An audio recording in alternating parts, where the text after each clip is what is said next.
Hello everyone. Comparative politics में आज हम डिस्कस करेंगे पर्सनलिस्टिक पार्टीज़ या पर्सनलिस्टिक पॉलिटिकल पार्टीज़। इस तरह है कि हम कहते हैं कि इंटरेस्ट आर्टिकुलेशन में पॉलिटिकल पार्टीज़ जो है ये मैन एजेंट्स है या स्पेशलाइज्ड ऑर्गेनाइजेशंस हैं इंटरेस्ट एग्रीगेशन के लिए। लेकिन पॉलिटिकल पार्टीज़ में कुछ पार्टीज़ जो है ये पर्सनलिस्टिक होते हैं। अब हम डिस्कस करेंगे कि पर्सनलिस्टिक पार्टीज़ जो है ये हम किस तरह पहचान सकते हैं। पर्सनलिस्टिक जो पार्टीज़ हैं, ये इसका स्टेटस क्या है। Political parties are typically formal organisation with officers members statuses statutes and official policy programmes. इस तरह है कि हमेशा से पॉलिटिकल पार्टीज़ जो है ये फॉर्मल ऑर्गेनाइजेशंस होते हैं। इसको फॉर्मल और ऑर्गेनाइजेशन जो है ये इस बुनियाद पर कहा जाता है कि इसके अपने ऑफिसर्स होते हैं, मेंबर्स होते हैं, अपने अपने लॉज होते हैं, रूल्स एंड रेगुलेशंस होती है और इसके साथ साथ ऑफिशियल पॉलिसी प्रोग्राम भी होता है। और अक्सर इस तरह होता है कि पॉलिटिकल पार्टीज़ की अपनी इंटरनल सारी एक्टिविटीज़ के लिए, सारी इंटरेक्शन के लिए अपना एक कॉन्स्टिट्यूशन भी होता है। तो इसलिए इसी फॉर्मल और ऑर्गेनाइजेशन का नाम दिया जाता है। और सारी जितनी भी पॉलिटिकल पार्टीज, अगर एक ग्रुप को हम पॉलिटिकल पार्टी का नाम देते हैं तो लाजिमी है कि ये चीज़ें जो है ये हो। Sometimes however parties can be much looser personalistic movements build around one political leader. लेकिन ये भी है कि अक्सर ये होता है कि दो किस्म की पॉलिटिकल पार्टीज़ होती है। एक इंटरनली क्रिएटेड होती है, एक एक्सटर्नली क्रिएटेड होते हैं। इंटरनली क्रिएटेड जो है इस तरह पॉलिटिकल पार्टीज़ होते हैं जो कि एक इलेक्टेड लोग जो है वो इकट्ठे होते हैं, इलेक्टेड इलीट क्लास के लोग इकट्ठे होते हैं और कहते हैं कि चले वैसे भी हम पार्लियामेंट में बैठे हैं, दूसरी मतलब प्लेसेस में बैठे हैं, तो एक पॉलिटिकल पार्टी बनाते हैं। तो ये इंटरनली क्रिएटेड पॉलिटिकल पार्टी कि ये पार्लियामेंट में या दूसरी जगह पर इंटरनली क्रिएटेड होते हैं।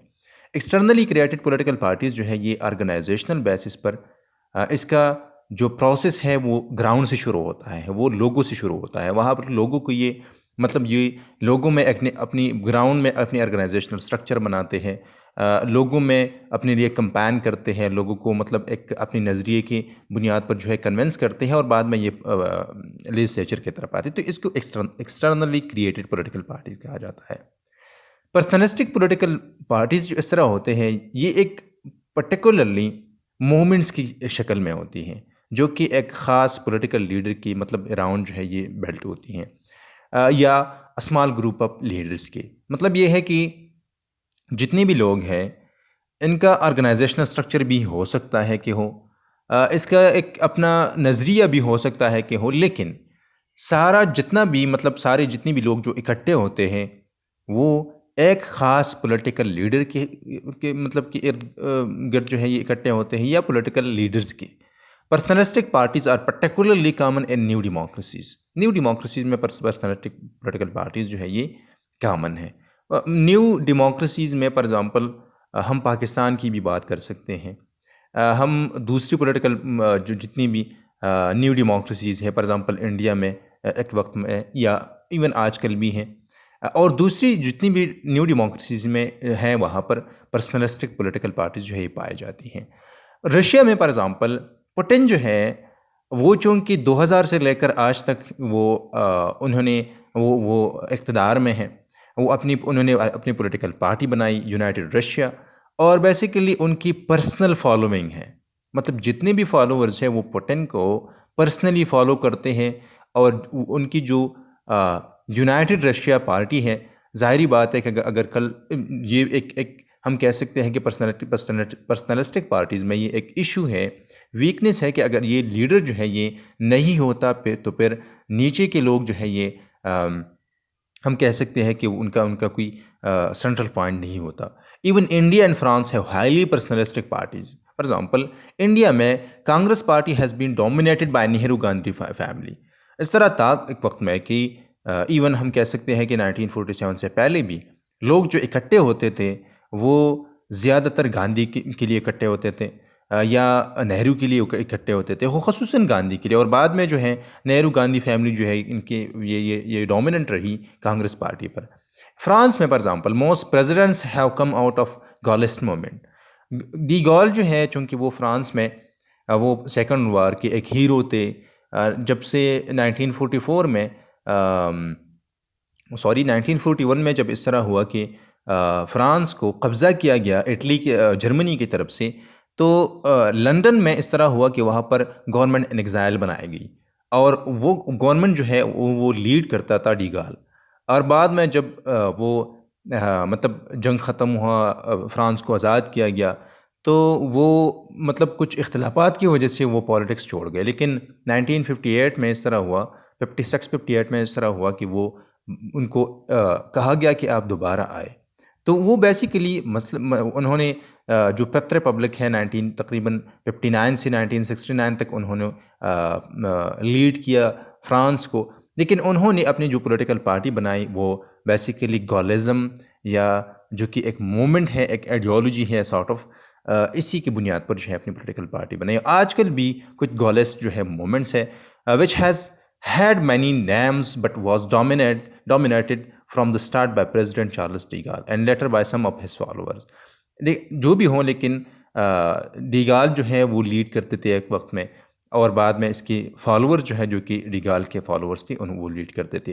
पर्सनैलिटिक parties commonly do not have a very clear policy program। सबसे अहम बात यह है, एक फ़ीचर हम ये कह सकते हैं कि ये है कि पर्सनलिस्टिक पार्टीज़ के लिए उनका एक क्लियर पॉलिसी प्रोग्राम नहीं होता। They are often susceptible to clientelistic politics and sometimes become vehicle for purely personal ambitions and rent seeking।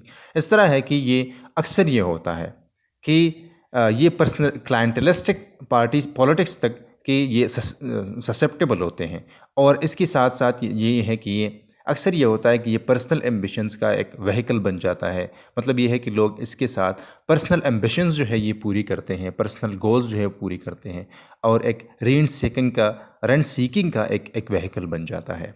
और इसके साथ साथ ये है कि फॉर एग्ज़ाम्पल हम एग्ज़ाम्पल ले सकते हैं जो कि एक जीव है, पॉलिटिकल लीडर है, और बेसिकली फ्लैटो शैरन जो है वो इस तरह है कि वो एक पॉलिश बॉर्न बिजनेसमैन थे और ज्यूइश भी थे, ज्यूइश बैकग्राउंड के थे, जो कि फ्रांस में रह रहे थे।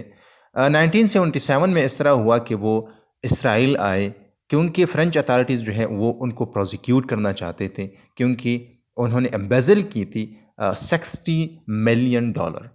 और मतलब इस इल्ज़ाम की वजह से उनको प्रोसिक्यूट करना, मतलब फ्रेंच अथॉरिटीज़ को उनको प्रोसिक्यूट करना था to get immunity from prosecution and avoid extradition. मतलब इसलिए कि वो इस्तिस्ना हासिल करे प्रोसिक्यूशन से, या और इसके साथ साथ ये है कि एक्स्ट्राडिशन जो है ये अवॉइड करे। वो इलेक्शंस की तरफ आए। नेसट जो है इसराइली जो नेशनल असम्बली है इसके लिए उन्होंने इलेक्शंस लड़ी, और बेसिकली उन्होंने अपनी एक पॉलिटिकल पार्टी बनाई, और मतलब as a one man operation. It had no other candidate for officers. मतलब वो ख़ुद एक पर्सनली उस पार्टी को जो है वो लीड करते थे। शैरन जो है refuse to identify himself as left, right और सेंटर। वो ये नहीं करते थे इसराइल में कि मैं लेफ़्ट से ताल्लुक़ रखता हूँ, मैं राइट से। मतलब उनकी जो पॉलिसी प्रोग्राम है वो अननोन था, किसी को पता नहीं था। He appealed for Jewish solidarity. उनकी मतलब स्लोगन ये था कि ज्यूइश सॉलिडारिटी का, arguing that Israel should not allow him to be extradited. और ज़ाहिर बात है कि वो ये करते थे कि इस अपनी पॉलिटिकल पार्टी की स्लोगन्स की बुनियाद पर, अपनी पॉलिटिकल पार्टी की बुनियाद पर, कि मुझे एक्स्ट्राडाइट ना किया जाए, मुझे वापस फ्रांस ना भेजा जाए। He also promised a free television set to all Israeli households. उन्होंने अब ये किया कि वो ये करते थे कि मैं सारी जितनी भी हाउस होल्ड्स है इसराइल में एक फ्री टेलीविजन सेट जो है ये दूंगा। उस वक्त में this was before television sets become an expensive and common place. ज़ाहिर बात है कि उन दिनों में टेलीविज़न जो है इतना कॉमन नहीं था। And subsidised apartments for young couples. और ज़ाहिर बात है कि उन्होंने यंग कपल्स के लिए ये किया कि सब्सिडाइज्ड किया अपार्टमेंट्स को, कि आप मतलब डिफरेंट अपार्टमेंट्स पर जो है यंग कपल्स रह सकते हैं। And he promise to pay people who voted for him as campaign workers. और वो ये भी करते थे कि अगर कोई भी मेरे लिए वोट देता है तो उनको मैं पैक करूंगा, क्योंकि ये मेरे लिए कंपेन वर्कर्स हैं। अच्छा, रिमार्केबली Flato Sharon जो है won 2 parliamentary seats, even though as his party's only candidate he could not fill the second seat. In 1981, however, he lost his bid for re-election. He was later convicted of bribery for his vote buying scheme and sent to jail in Israel. मतलब वो parliament में आए, उन्होंने political party बना, लेकिन हम कह सकते हैं कि वो फिर भी हार गए। और 1981 में इस तरह हुआ कि उनको कन्वेक्ट किया गया कि आप लोगों को रिश्वत देते हैं, आप वोट जो है ये बाई करते हैं, कि उनके जिस तरह ऊपर कहा गया कि कंपेन वर्कर्स उनको कहा जाता था, एंसेंट और जेल को भेजा गया इसराइल में, but was never extradited to France, और लेकिन फ्रांस को जो है उनको एक्स्ट्राडाइट नहीं किया गया। Some personalistic party seem to have no other purpose than to make fun of politics and politician. और अक्सर ये होता है कि जितनी भी पर्सनलिस्टिक पॉलिटिकल लीडर्स होते हैं या पर्सनलिस्टिक पार्टीज होते हैं, इनका अदर कोई काम नहीं होता। वो सिर्फ ये करते हैं कि वो पॉलिटिक्स का और दूसरी पॉलिटिशियंस का जो है ये उनका मजाक उड़ाते हैं। In Denmark, for example, comedian Japan Haggard जो हैं several times ran for office as a candidate for Association of Deliberate Work Avoiders, ये जो political party इसके लिए डेनमार्क में भी जो कि जैकब हैं, उन्होंने ये हिस्सा लिया। In 1994 he won election to the Danish parliament. His election platform included demands for disability pension for people who lack a sense of humor. Even ये कि वो ये चाहते थे कि इलेक्शन में उनका स्लोगन ये था कि पेंशन जो है ये हो, वो ये चाहते थे कि जितनी भी डिसेबिलिटी पेंशन उन लोगों को दिया जाए जो कि नहीं रखते sense of humour. Talvans on the all Danish bike paths, more dangerous Christmas presents, more renaissance furniture in IKEA, and more wells in Danish water. Haggard also promised his voters free beer. Even इस तरह की छोटे मोटे चीज़ें जो है उठाते थे। And he use the public funds his party received from Danish government to fulfill his campaign commitments. He bought beer and hot dogs for his supporters after the election. इसी तरह की छोटी मोटी चीज़ें जो है वो करते थे। अगर हम इस चीज़ों की देखें कि पॉलिसी प्रोग्राम नहीं होता, एक पर्टिकुलर पॉलिटिकल लीडर होता है, वो अक्सर ये होता है कि करिज्मेटिक लीडर होता है और लोग उनके पीछे जो है उनको फॉलो करते हैं। इस तरह की पॉलिटिकल पार्टीज जो है बहुत सी दुनिया में मुख्तलिफ पाए जाते हैं। पाकिस्तान में भी हम कह सकते हैं कि अगर पॉलिटिकल पार्टीज़ की तरफ देखें तो हम तो ज़्यादातर पर्सनलिस्टिक पॉलिटिकल पार्टीज़ हैं। और इवन हम कह सकते हैं कि आजकल की दौर में तहरीक इंसाफ जो है ये बेसिकली पर्सनलिस्टिक पावरली पर्सनलिस्टिक पॉलिटिकल पार्टी है। दूसरी भी हो सकते हैं, लेकिन ये इसलिए कि उनका कोई एब्स्ट्रैक्ट चीज़ों पर वो बात करते हैं। एक ख़याली दुनिया है, उसी ख़याली दुनिया की वो बात करते हैं और लोग उनको फॉलो करते हैं। अगर कल कोई उनका तहरीक इंसाफ का लीडर जो है ये नहीं होता तो लोग जो है पता नहीं क्या करेंगे। और इवन आजकल भी ये कहते हैं लोग कि अगर वो नहीं होता तो यही जितनी भी इलेक्टेबल्स हैं वो दूसरी पार्टीज़ की तरफ जाएंगे। और ज़्यादातर उनके पीछे इलेक्टेबल्स हैं जो कि पर्सनल एम्बिशंस को पूरी करने के लिए उन्होंने पॉलिटिकल पार्टी को ज्वाइन किया। तो और भी पॉलिटिकल पार्टीज़ जो हैं ये पर्सनलिस्टिक हो सकती हैं, लेकिन ये है कि ये पावरली हम कह सकते हैं कि तहरीक इंसाफ जो है एक पावरली पर्सनलिस्टिक पॉलिटिकल पार्टी है।